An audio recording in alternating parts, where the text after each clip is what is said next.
回はスタジオハワイツアー Vlog 後編。6年ぶりの4泊6日のハーラウでのハワイツアー、やっぱりハワイって特別とより感じた後半のハワイツアー、前編見てから見てね。ダイヤモンドヘッド組そろそろ出発でーす。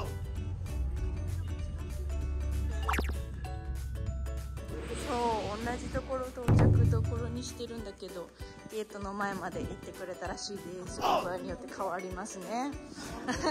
びっくりした。みんな来ないからどうしようかと思った。出発でーす。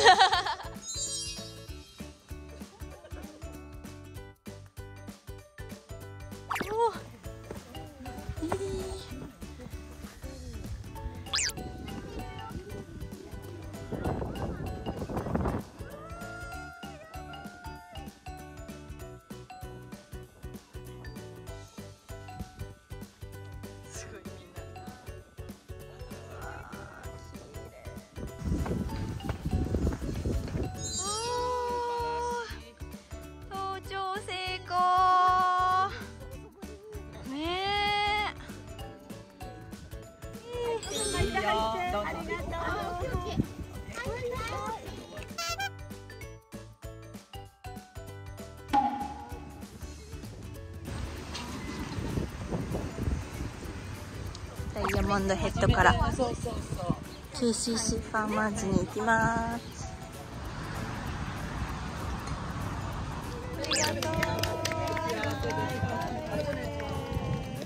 合流できました。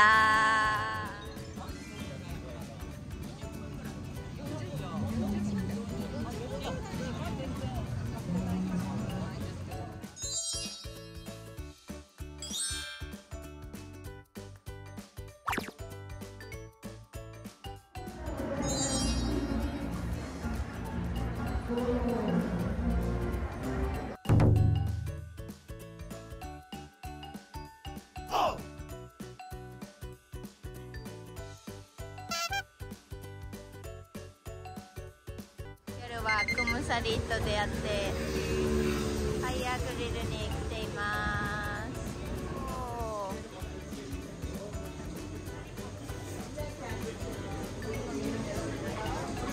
イエーイ。アラハバコー。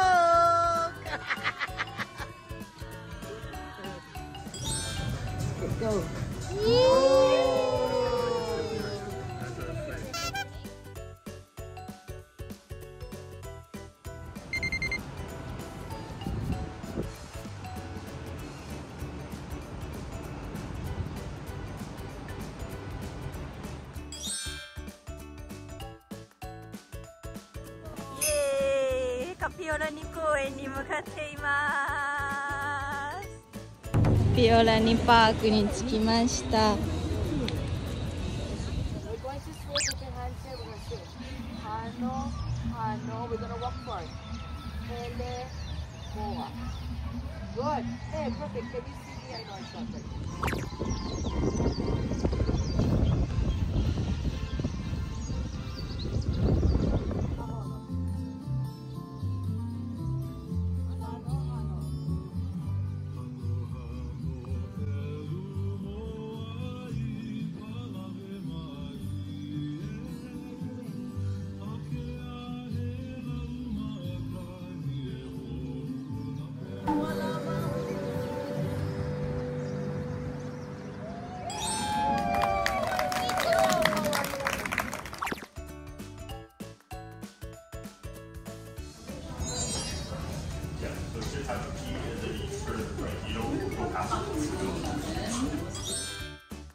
外で踊れるっていう素晴らしい。そしてクムサリーがね素敵なシチュエーションを用意してくださって本当に感謝です。皆さん今日はご参加本当にありがとうございます。ありがとうございました。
で帰ります。帰ります。おはようございます。充実した5日間でしたね。本当にご参加ありがとうございました。ありがとうございました。本当に今回のハワイは特別だったなと思って、6年間来れなかった分の凝縮がここに来たような気がしますし、最初は雨季に入った雨でどうかなと思ったんですが、土日はすっきりと晴れてね、外で踊ることができて本当に私たちラッキーだなというふうに感じました。本当にありがとうございました。ありがとうございました。